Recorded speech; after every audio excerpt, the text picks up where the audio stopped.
यांच्या स्मृती दिनानिमित्त आपण सारे इथे जमलेले आहोत. मला 10 जानेवारी 1974चा तो दिवस अजून आहे. 43 वर्ष झालेली आहेत त्या घटनेला. त्यानंतर बराच काळ लोटून गेलेला आहे आणि ज्या काही घटना घडलेल्या आहेत त्या सगळ्यांचाच परामर्श या दिवसाच्या निमित्तानं वेळेची कमतरता असल्यामुळे मला घेता येणार नाही. इथे उपस्थित असलेले सर्व सन्माननीय बंधू आणि भगिनींनो, या कार्यक्रमाचे अध्यक्ष आणि आमचे ज्येष्ठ बंधू सिरा जाधव साहेब, काय की मी बोलत असताना माझ्यावरती बऱ्याच जणांचा असा आरोप असतो की मी फार प्रक्षोभक बोलतो. तर मी तुम्हाला काय प्रश्न विचारणार की याच्यामध्ये प्रक्षोभक काय असेल तर तुम्ही मला सांगायचं. त्याच्या अगोदर एका गोष्टीचा मी खास करून एका गोष्टीचा उल्लेख करतो. शीतल साठे, सचिन माळी, सागर गोरखे, रमेश गायचोर या सर्व मंडळींचा जामीन झालेला आहे आणि ते मुक्त झालेले आहेत जामिनावर तरी. तर त्यांचं सगळ्यांनी आपण टाळ्या वाजून स्वागत करावं. मी या अत्यंत प्रतिभावंत अशा मुलांना एक विनंती करेन, ते आपल्याला अडकवायलाच टपलेले. मी सुद्धा आयुष्यात 30-35 वेळा अडकलो. म्हणून सांगतो, याच्यात आपली खूप ताकद व्हायला जाते. तुमची आणि या सांस्कृतिक विश्वाला, आंबेडकरी सांस्कृतिक विश्वाला तुमची फार गरज आहे. त्यांना असा कुठलाही फास बनवून देऊ नका आणि त्याच्यात अडकू नका. तर मी प्रक्षोभक बोलतो असं माझ्यावर सततचा आरोप हा केला जातो आणि तो आरोप मी मान्य करतो. पण काय प्रक्षोभक आहे त्याचं तुम्ही त्याला उत्तर द्या. आपण ही जी सभा घेत आहोत तर एक अत्यंत महत्वाचे पार्श्वभूमी त्याला, त्या म्हणजे हे तथाकथित मराठा क्रांती मूक मोर्चे झाले आणि दलित आणि बहुजनांनी सुद्धा आणि ओबीसीनी सुद्धा आपले मुद्दे घेऊन मोर्चे महाराष्ट्रात काढलेले आहेत. सगळ्या महाराष्ट्रामध्ये एक जातीय यादवी सदृश्य परिस्थिती निर्माण झालेली आहे. आता हे वास्तव आहे की मी प्रक्षोभक बोललो? वास्तव आहे. त्याचबरोबर ही आग लावण्यामध्ये शरद पवारने फार महत्वाची भूमिका बजावलेली आहे. हे प्रक्षोभक बोललो की खरं बोललो? काँग्रेसचा अध्यक्ष महाराष्ट्राचा खा अशोक चव्हाण त्यांनी सांगितलं की हा ॲट्रॉसिटी ऍक्ट आहे. आता ॲट्रॉसिटी ऍक्टला आपली मंडळी ॲट्रॉसिटी ऍक्ट म्हणतात. सगळेच ते ॲट्रॉसिटी ऍक्ट म्हणतात. कोणी ॲट्रॉसिटी प्रिव्हेन्शन ऍक्ट म्हणत नाही. ॲट्रॉसिटी ऍक्ट म्हणायची ही जी सवय पोलिसांनी लावली. त्या पोलिसांना या कायद्यानं गुन्हा नोंदवायची अजिबात इच्छा नसायची म्हणून ते ॲट्रॉसिटी ऍक्टच म्हणायचे. आमचे लोक ॲट्रॉसिटी ऍक्ट म्हणतात. तर हा जो ॲट्रॉसिटी प्रिव्हेन्शन ऍक्ट याच्यात काहीतरी बदल झाला पाहिजे म्हणून अशोक चव्हाण पण म्हणाले, बोलले की नाही ते मी प्रक्षोभक बोललो त्यांच्या नावाने. त्याच्यानंतर उदयन भोसले, त्यांना बरेच लोक उदयन राजे भोसले म्हणतात. आता हा माणूस सकाळपासून याच्यात असतो. छत्रपती शिवाजी महाराज गडावर असायचे आणि हा चंद्रावर असतो. आता हे मी प्रक्षोभक बोललो. त्याने सांगितलं की कसला कायदा म्हणा ताबडतोब रद्द करून टाका. आता आपल्या देशामध्ये लोकशाही आहे, कुणीही आता राजा नाही आणि जाणता राजा तर कुणीच नाही. तरी पण हा माणूस असा माध्यमांच्या समोर भरळला की नाही. राज ठाकरे, मी असं म्हणतो की एक केशव सीताराम ठाकरे उर्फ प्रबोधनकार ठाकरे यांना जर बाजूला केलं तर सगळं ठाकरे घराणं म्हणजे ठाकरे खानदान या महाराष्ट्राच्या समाजाला लागलेलं बांडगुळ आहे. प्रक्षोभ बोललो असेल तर सांगा तुम्ही. आता त्यांच्या एकूण खानदानात कोणी कष्टच केलेलं नाही. कष्ट काय असतं, घाम काय असतो आणि रक्ताचा घाम कसा होतो हे त्यांना माहितीच नाही. त्यातला राज ठाकरे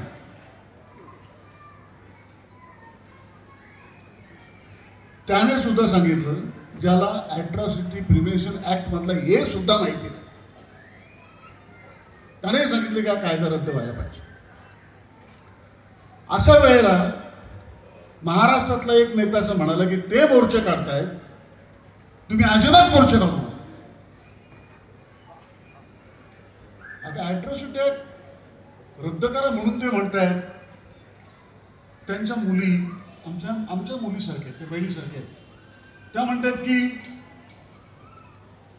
आम्हाला 99% मार्क्स मिळतात तरी आम्हाला ऍडमिशन मिळत नाही, आणि त्यांना म्हणे 40% मार्क्स मिळतात आणि त्यांना ऍडमिशन मिळतं. आता हे खरं आहे का? बरं, तुला नसेल मिळत ऍडमिशन तर आम्ही तुला ऍडमिशन घेऊन देतो उल्हासनगरचे तक्षशिला. पण खोटं बोलायचं ते रेटून बोलायचं. सरकारी आकडेवारी सांगते की मराठा मुलींपेक्षा दलितांच्या मुली जास्त मार्क्स मिळवतात. आता पोटामध्ये असूया निर्माण झालेली आहे. आता मी याच्यात काय प्रक्षोभक बोललो का मला सांग. महाराष्ट्रातल्या एकूण जमिनींपैकी 70% जमीन ज्या एका जातीची आहे, मराठा जातीची, हे खरं आहे की खोटं आहे? 108 साखर कारखान्यांच्या पैकी 98 साखर कारखाने मराठीच्या ताब्यात आहेत. 75% शिक्षण संस्था त्यांच्या ताब्यात आहेत. 72% सहकारी संस्था त्यांच्या ताब्यात आहेत. तरी ते म्हणतात की आम्हाला आरक्षणाची गरज आहे. पण ठीक आहे, आरक्षणाची गरज आहे, तुम्ही त्यासाठी आंदोलन करा, आमचं काही म्हणणं नाही. पण त्याचबरोबर अॅट्रॉसिटी प्रिव्हेन्शन ऍक्ट पण रद्द करा. आम्ही कसं सांगणार? राव, बाबासाहेबांनी आम्हाला बोलायला शिकवलेलं आहे आणि तुमची माफं काढायला शिकवलेलं आहे. ठीक आहे, बोलता बोलता एकदा बोललो होतो मी की आपण असं करूया, सगळे दलित, आदिवासी, भटके विमुक्त, ओबीसी सगळ्यांचं जे काय आरक्षण आहे आपणच ठराव करू सांगू की आम्हाला नको. हे सगळं शरद पवारला आणि त्याच्या नातेवाईकांना देऊन टाका. पण त्यांच्या सगळ्या जमिनी मात्र आमच्या नावावरती करा, आम्ही आरक्षण. आता बोलता बोलता मी जे बोलून गेलो, आता काय मंडळी ती वाईट वाटून घेऊ नये बरं का. सिद्धार्थ, आमचे जुने मित्र तानाजी कांबळे सुद्धा बसले, तरी तानाजी काय बोलत आम्ही एकत्रित काम केले. पण तुम्हाला सांगतो मी, 1974 साली भागवत जाधवांची हत्या झाली आणि जवळजवळ त्याच वर्षी दलित पॅंथरची पण हत्या झाली होती. दलित पॅंथर ही संघटना त्याच वर्षी फुटली होती, आम्ही तिच्यामध्ये होतो. त्याच्यानंतर जे काय होतं ते काय दलित पॅंथर नव्हतं, ते भारतीय दलित पॅंथर होतं, जिचं उद्घाटन शरद पवारांनी केलं होतं. तिथंच वडाळ्याच्या त्या ग्राउंडवर आपल्या महाविद्यालयाच्या सिद्धार्थ विहारच्या बाजूला. मला असं वाटतं की सिद्धार्थ विहार हे खऱ्या अर्थानं आंबेडकरी चळवळीचं केंद्र होतं. सिद्धार्थ विहार आंबेडकरी चळवळीचं केंद्र असताना ते पाडल्याच्या नंतर त्या विहारापासून हाकेच्या अंतरावर असलेले तथाकथित गळे काढून येते कसे गप्प बसले मला अजून प्रश्न पडले. आपलं काय झालेलं माहितीये का? मगाशी आमचे मित्र रोहित वेमुलाचे साथी म्हणाले, मी त्यांचा अजिबात अवमान करणार नाही, ते म्हणाले की आता रॅडिकल आंबेडकर पाहिजे. रॅडिकल आंबेडकर का वेगळं आहे का? Ambedkar is in born radical himself. मग एक रॅडिकल आंबेडकर असतो आणि दुसरा रिॲक्शनरी आंबेडकर असतो काय? बाबासाहेबांना प्रत्येक जण आपापल्या चष्म्यातून आपापल्या भिंगातून बघतोय आणि त्या पद्धतीने अनालिसिस करतो. आपण हे विसरतो की आपल्या समाजामध्ये वर्ग निर्माण झालेले आहे आणि प्रत्येक वर्ग त्याला जशी पाहिजे तशी संघटना निर्माण करतो आणि त्यासाठी त्या त्या पद्धतीने बाबासाहेबांच्याकडे बघतोय. आणि हा सगळा जो घोळ झाला त्याच्यामुळे जी वैचारिक कोंडी झालेली आहे ती कोंडी अजूनही फुटलेली नाही. मला रोहित वेमुलाच्या बाबतीत एक सांगायचं, अत्यंत प्रतिभावंत मुलगा होता, फार हुशार मुलं आहेत. त्याने आत्महत्या नको करायला पाहिजे होती, जीव नव्हतं नको नको नको द्यायला पाहिजे होतं. त्याच्यापेक्षा 1000 पट कठीण प्रसंग जो चळवळीत काम करतो त्या प्रत्येक कार्यकर्त्याच्या जीवनामध्ये येतो. बाबासाहेबांच्या आयुष्यात नाही त्याने आत्महत्या नाही केली. आत्महत्या मार्ग नाही, लढायला लागेल, अजून लढायला लागेल, त्याच्यापेक्षा जास्त लढायला लागेल तरच आपण जिंकू शकतो. आणि आता तर अशी परिस्थिती आहे, बाबासाहेबांचा विचार संपवायचा आहे ना, मग त्यांची स्मारकं उभी करायची. त्या स्मारकांच्यासाठी आपल्यातले दलाल तयारच असतात. मी त्या दिवशी एक भाषण ऐकलं तर दादासाहेब गायकवाड सांस्कृतिक केंद्रामध्ये. आमचे मित्र विवेक मोरे एक सदर लिहितात पॅन्थर अटॅक. मला वाटतं की त्यांनी त्या सदराचं नाव जे दिलेलं पॅन्थर अटॅक त्यांनी थोडीशी चर्चा करायला पाहिजे त्यांच्याशी.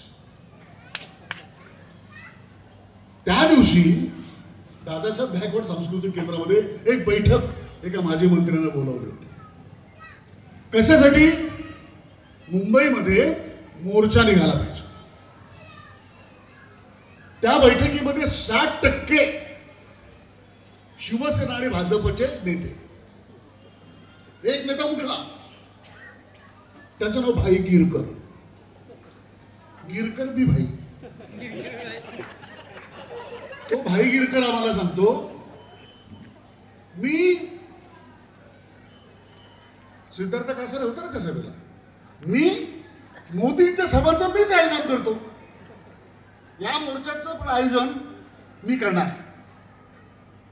किती बसेस लागतील तुम्हाला? 2000. काढा कॅल्क्युलेटर, करा कॅल्क्युलेशन. असं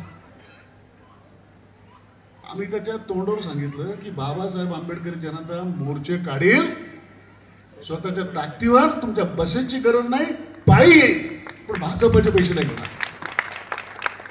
तरीही आज अशी परिस्थिती आहे की मराठा या तथाकथित मोर्चांच्यामुळं एका जातीय यादवीच्या उंबरठ्यावरती आपण आहोत. कधीही युद्ध होऊ शकतं अशी परिस्थिती आहे. आणि त्याची ठिणगी नाशिकला पडलेली आहे, चिंचनेरला पडलेली आहे, सातारा. भयानक परिस्थिती आहे. आणि तुम्हाला सांगतो, या देशामध्ये कधीही फॅसिझम ची राजवट अधिकृतपणे येऊ शकते, मोदीची. तरीही आमच्यातली काही विद्वान मंडळी आहे, ते म्हणतात की मोदी हा बुद्धाच्या मार्गाने चाललेला. मोदी बुद्धाचे विचार मानतो. आम्हाला म्हणजे असा विचार पडला की कशाला मी बौद्ध झालो. जो RSSचं पिल्लू ते, आणि ते म्हणे बुद्धाचे विचार मानतो. आपल्या लोकांना काय झालं काय कळायलाच मार्ग नाही. 1 तारखेला आपण भीमा कोरेगावला जातो. मी जायचं बंद केलं बरं का संभाजीराव. मी यावेळेला चौकशी केली त्यावेळेला आम्ही चिंचणीला गेलो होतो. तर शिवसेनेच्या नगरसेवकांनी आमदारांनी स्पॉन्सर केलेल्या बसेसमधून आमचे लोक दिमापूर गेलो आणि सांगतात आमचे लोक आमचे 500 होते पूर्वाज आणि पेशंटचे 25,000 होते तरी आम्ही जिंकलो. सांगताना मग भाजपच्या बसेसमध्ये बसताना हारलात ना तुम्ही. आता ते का जिंकल्याचा विचार करा. ते 500 होते पण ते वेल ट्रेंड होते.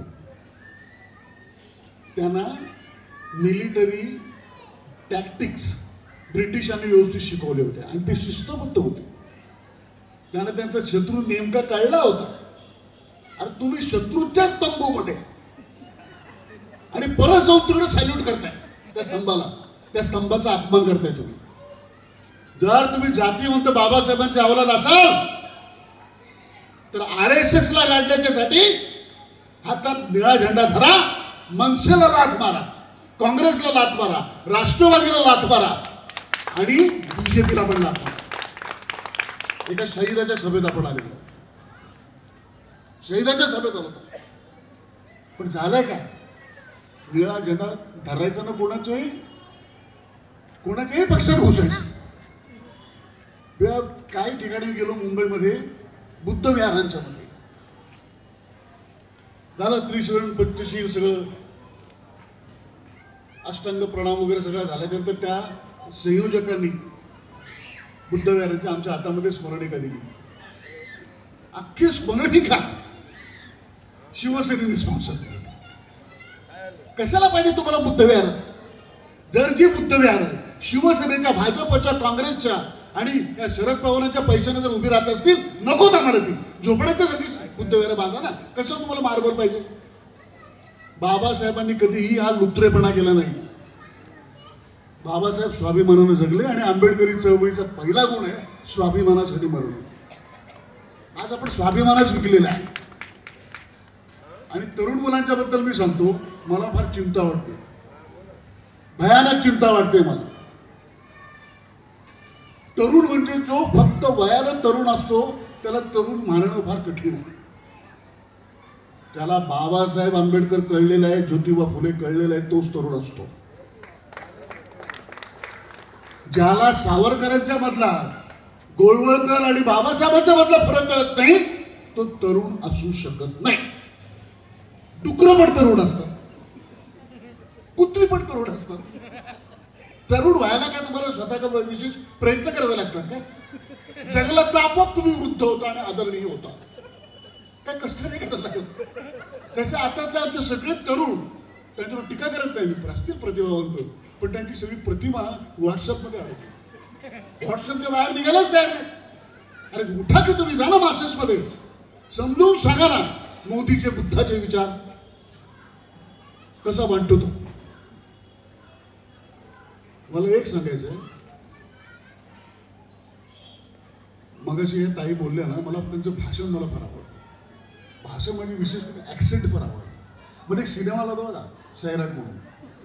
आमच्या एका प्रतिभावंत नेत्याने सांगितलं की मराठा मोर्चांच्या मध्ये जो अंग्रेज निर्माण झालेला आहे तो सैराटमुळे झाला. तर त्या सैराटमध्ये मी सांगतो ॲनिहिलेशन ऑफ कास्टचा विचार मांडला, अत्यंत कलात्मक पद्धतीने मांडला. आणि त्या संपूर्ण सिनेमात ब्राह्मणी सदाशिव पेठेतल्या मराठीतलं एक पण वाक्य नाही. आता आमच्या ताई मगाशी बोलल्या ना, PhD करतायत, पण भाषा आपल्या लातूरची आहे, लय बरोबर फार छान. असंच आपलं असलं पाहिजे. म्हणून मला तुम्हाला काय सांगायचं की सैराटचा विषय आला, ज्या ज्या आता घटना घडत आहेत, तुम्हाला सांगतो आम्ही त्या याला सातारच्या बाजूला जे गाव आहे चिंचले, बौद्धांची 40-45 घरं, त्याच्यामध्ये मातंगाची 2-3 घरं आणि चर्मकाराचं एक घर, सगळी घरं पेटून गेली. घरातलं त्यांचं सामान, इलेक्ट्रिक सामान, कपडे लत्ते, फर्निचर असं मस्तपैकी चौकात आणून दिलं पेटून. बुद्धाच्या मूर्त्या, बाबासाहेबांच्या मूर्त्या आता काय खरं आहे की खोटं आहे? हे लोकांना भडकवण्याच्यासाठी बोलतो का मी?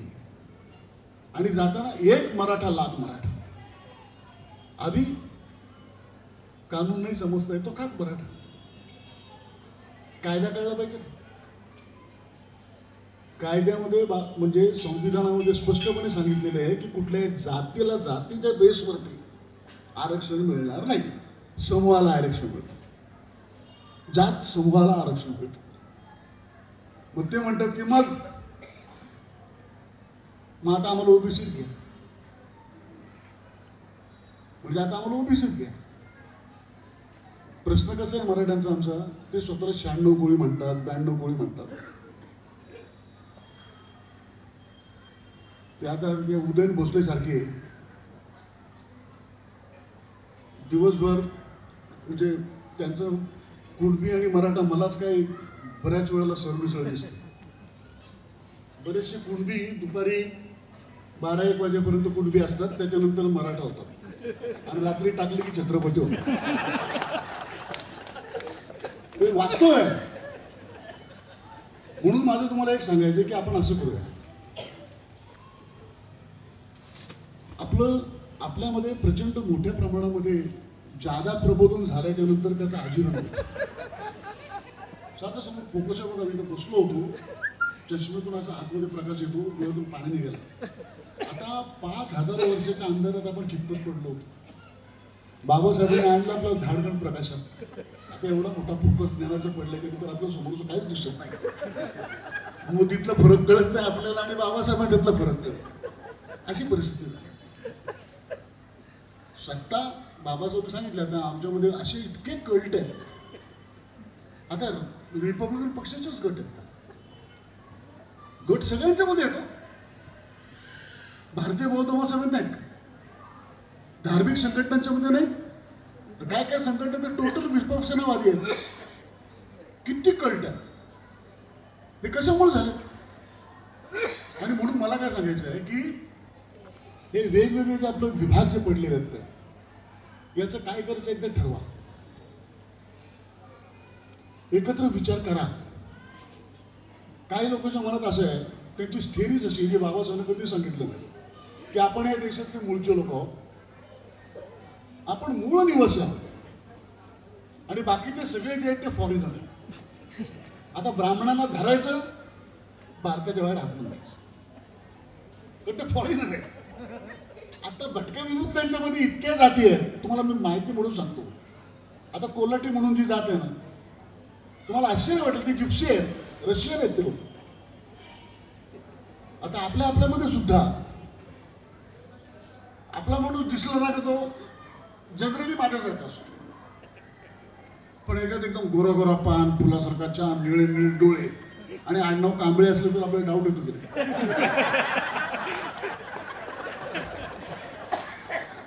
अरे आपल्यामध्ये सगळ्यांचा संकर झालेला आहे. आपल्या देशामध्ये प्रचंड मोठा संकर झालेला आहे. आता कोण राहिलाय शुद्ध आणि कोण राहिला अशुद्ध? आपण सगळी माणसं आहोत यार, सगळी माणसं होतात. त्यामुळे माझं रक्त शुद्ध आणि त्याचं रक्त अशुद्ध आहे याचा विचार करणं चुकीचं आहे. मी मूळ निवासी आहे हा वैचारिक मूळव्याध आपण काढून टाकला पाहिजे. मग आपला बरोबर कोण येऊ शकतो? तर कन्हैया बोलतो, बरोबर बोललाय तो. बाबासाहेबांचा विचार आणि कार्ल मार्क्सचा विचार बरोबर घेतला पाहिजे. ऍग्री? मग कन्हैयाला म्हणून ये ना आमच्यामध्ये आरपीआय मध्ये, तिकडे कशाला बोंबत तू? तिकडे कशाला जातो? बोलायला सोपं असतं राव, जगायला फार कठीण असतं. तुम्हाला कसं माहितीये का, रिटर्न वॉल आहे. आम्ही चळवळीत आलो की आम्हाला नो रिटर्न वॉल असतो, मागा नाही. त्यांची जी भूमिका आहे, कन्हैयाची जी भूमिका आहे, ती भूमिका त्या पक्षाची जी विद्यार्थी विंग आहे तिची भूमिका आहे, त्या राजकीय पक्षाची जी भूमिका आहे. कन्हैया म्हणतो की माझा खऱ्या अर्थानं जर कोणी आयडॉल असेल तर रोहित वेमुला आहे. रोहित वेमुलाच्या बाबतीमध्ये आपल्याला किती न्याय मिळेल मला काय माहिती, कारण एफ आय आर त्यांच्यावरती दाखल झालेली त्यातल्या एकाला अटक झालेली नाही, होऊ शकत. तो बंडारू दत्तात्रय, ती मनुस्मृती इराणी आठवतं तिला.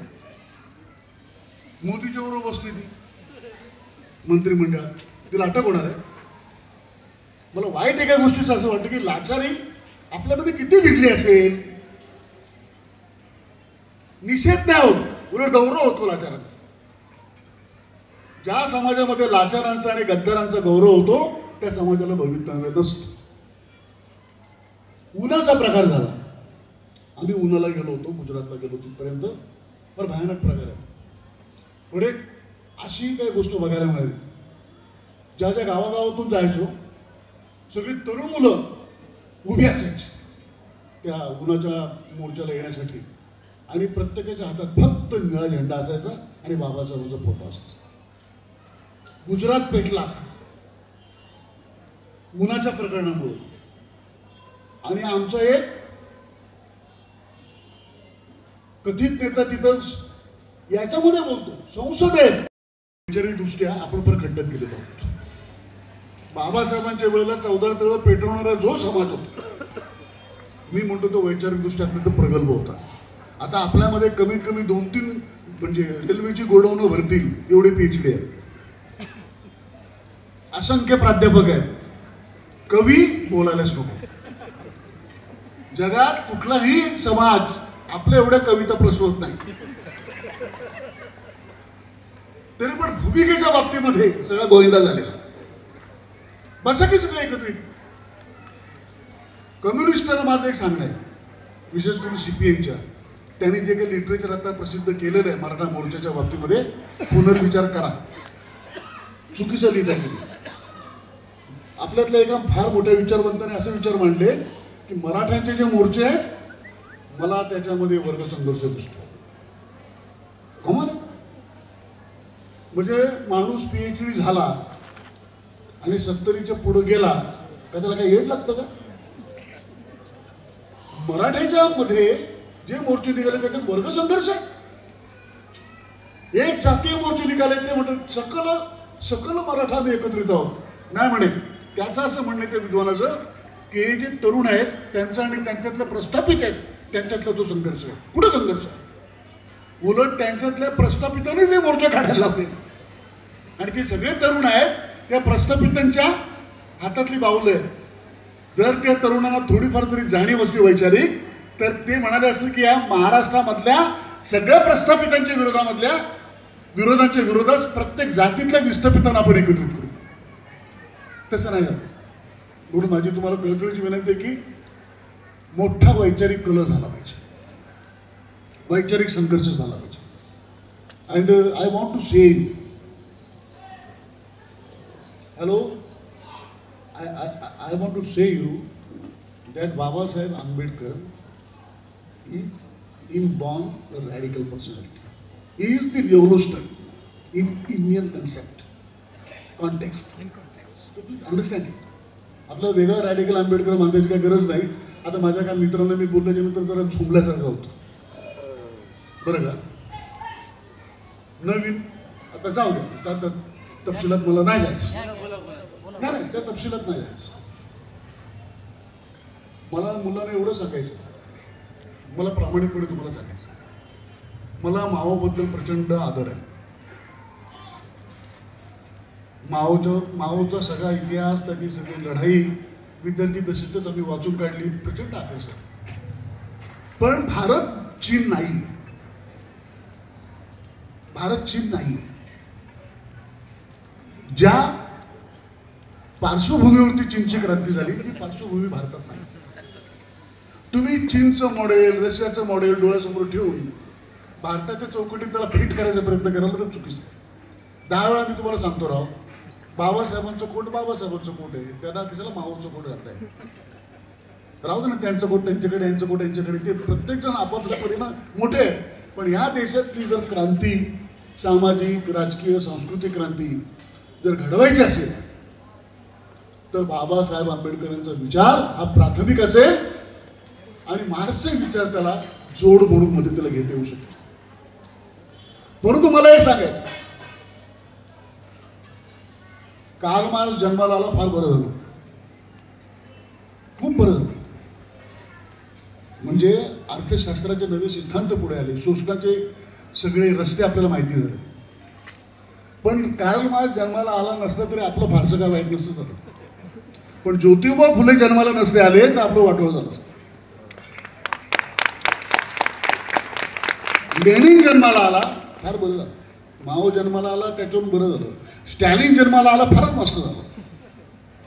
पण ते तिघेही जन्माला आले नसते तरी चाललं असतं. पण बाबासाहेब जन्माला आले नसते तर म्हणून आपला नेमका विचार काय ते समजून घ्या बंधूनो. आपण त्यांना मदतीला घेऊ ना. आपण ह्युगो शावेजला बरोबर घेऊ. फिडेल तर आपला हिरोच होता. सगळ्यांना बरोबर घेऊ. पण या मातीमध्येच जे पेरता येईल, जे उगवू शकेल आणि जे पोसेल असं क्रांतीचं रोपटं बाबासाहेबांच्या विचारानंच आपल्याला लावावं. आता दलाल असतात बघा, दलाल असतात त्यांच्याकडे नका लक्ष देऊ. इतिहासामध्ये पुढच्या त्यांची नोंद गद्दार म्हणूनच होणार. काउंट नका करू. अरे कुणी एखादा मोठा बंगला बांधला, पुढं 25 पोलीस तर मागं 25 पोलीस आहेत म्हणून काही नेता होतो. कोणाच्या आशीर्वादाने कोणी नेता नाही. बाबासाहेबांनी हिंदू कोड बिल होत नाही आणि दुसरे महत्वाचं कारण ओबीसीला सवलती मिळत नाहीत म्हणून मंत्रिपदावरती लात मारली. इथं लाता घातल्या तरी मंत्रिपद सोडलं आहे का इथे. म्हणून माझं तरुण पिढीचं आव्हान आहे. तरुण पिढीचं आव्हान आहे माझं. तुमच्यामध्ये जर बाबासाहेब आंबेडकर शिल्लक असेल तर आम्हा सगळ्या म्हाताऱ्यांना एकत्रित करा. पण आम्हाला स्मशानात नका तुम्ही. आम्ही सुद्धा काही ठेचा खाल्लेला आहे. आम्ही तुम्हाला आमचे अनुभव सांगतो आणि मग आमचा अनुभव आणि तुमचा अनुभव. शेवटी काय आहे, आम्हाला तिरडीवर जायचं तुमचंच खांद्यावर. पण तुमच्या खांद्याच्या वरती मात्र तुमचंच डोकं असलं पाहिजे. भागवत जाधवांना मी जी आदरांजली वाहतो रमेश देवरुकरांना वाहतो. रमेश देवरुकरांचा मुद्दा म्हणून सांगतो. रमेश देवरुकर चर्मकार समाजात ना, त्यांचे वडील सुद्धा बाबासाहेबांचे बॉडीगार्ड होते. त्यांचा खून झाला आणि ज्या वेळेला वरळीला दंगल पेटली, दंगल नाही म्हणता येणार, दलितांच्यावरती हल्ले झाले. दंगल ही एकतर्फी असते, दोनतर्फी असते दंगल. आणि हल्ला एकतर्फी असतो. नाशिकला हल्ले झाले, दंगल नाही झाले. 32 गावांच्यावरती हल्ले झाले दलित आणि आदिवासी. रमेश देवरुकरला ज्या वेळेला मला एक गोष्ट फार म्हणजे अस्वस्थ करते, भागवत जाधवांचा खून हा शिवसैनिकांनी केलेला. तो शिवसैनिक अजून सापडला. रमाबाई आंबेडकर नगरमध्ये ज्याने पुतळ्याची विटंबना केली तोही अजून सापडलेला. भागवत जाधवांचा खुनी शिवसैनिक सापडू शकत नाही. आत्ताच्या परिस्थितीमध्ये त्याला लपवायचं काम शिवसेनेमध्ये घुसलेले आपल्यातलेच हरामखोर करते. कोणावर विश्वास ठेवायची परिस्थिती, कोणावर विश्वास ठेवायचा अशी अत्यंत खतरनाक परिस्थिती आहे आज. आणि सगळ्यात मोठा धोका आंबेडकरी चळवळ आहे. आंबेडकरी चळवळ आहे कुठे, फार मोठा धोका आहे. आणि त्यामुळं माझा एक सांगणं आहे तुम्हाला सर्वांना, त्याच्यातून चळवळ उभी राहील की नाही राहू शकते. पण त्याच्यासाठी तुम्हाला नेमकं शत्रू कोण आणि मित्र कोण हे बाबासाहेब आंबेडकरांच्या वैचारिकतेच्या निकषावरतीच ठरवावं लागेल. आपल्या लोकांचं फार बरं असतं, फार बरं असतं. म्हणजे RSS वाल्यांनी जर बाबासाहेब आंबेडकरांची जयंती केली आणि मोठ्या सोन्याच्या फ्रेममध्ये फोटो लावला की आपले लोक म्हणतात माट तो गोखले बोललाच की नाही बाबासाहेबांच्या बद्दल, मला हाताने पटेल केली की नाही जयंती, लावला का नाही फोटो, असं असतं. तर मोदींनी सांगितलं की मी बाबासाहेबांची 5 तीर्थ तयार करणार आहे. अरे तीर्थ या कल्पनेलाच आम्ही पाठीवरती मारतो. तू कसली तीर्थ करणार आहेस? RSS मध्ये की दिवशी तुलाच तीर्थाला पाठवतो बरं का. ते असं एखाद्या मिलमध्ये बाबासाहेबांचं स्मारक उभं राहिलं की हा हा काय चांगलं काम केलं त्यांनी.